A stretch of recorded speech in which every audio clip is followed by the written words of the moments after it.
Ça, c'est vraiment et ça, je trouve que c'est, un atout considérable d'être capable d'être résilient pour surmonter effectivement tous les obstacles, qui vont nous arriver, dans la vie et tu le démontres pleinement et tu es déjà en train de nous démontrer que à partir d'un diplôme, donc du domaine agricole, tu vas basculer dans le domaine compta gestion et tu rentres en DCG et tu viens de dire en DCG2, l'année du DCG la plus complexe, la plus technique qui soit dans le parcours de DCG, en tout cas à mon avis. Ouais, ouais, ah bah non, mais t'as raison, c'est l'année la plus complexe et la plus technique, je pense, mais c'est aussi l'année la plus riche et la plus passionnante. Ça, moi, je l'ai constaté tout de suite, et maintenant, avec du recul, je le constate, c'est ce que je dis à mes BTS ou à mes DCG1 aujourd'hui.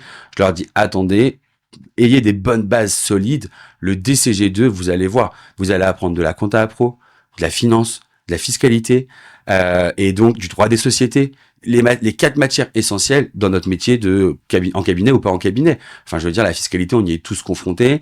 Oui, La compta, si on veut être un entrepreneur, on va y être confronté aussi. obligatoirement. La finance, elle est indispensable. On peut pas analyser sa santé financière sans passer par la finance. Et le droit des sociétés, bah, quand tu veux ouvrir une structure, est-ce que je pars en SA, en SAS ou pas, et toutes les règles qui en découlent, les régimes d'imposition et de protection sociale du dirigeant derrière. Enfin voilà, pour moi, ça a été l'année la plus formatrice. Donc malgré qu'elle ait été difficile, je l'ai pas du tout vécue comme une année difficile parce que je l'ai trouvée hyper passionnante. Et alors, je passe mes 8 épreuves, je valide le BTS. Les résultats du BTS, du DCG tombent et j'ai validé toute ma deuxième année de DCG. Donc ça a été vraiment la DCG2 super quoi.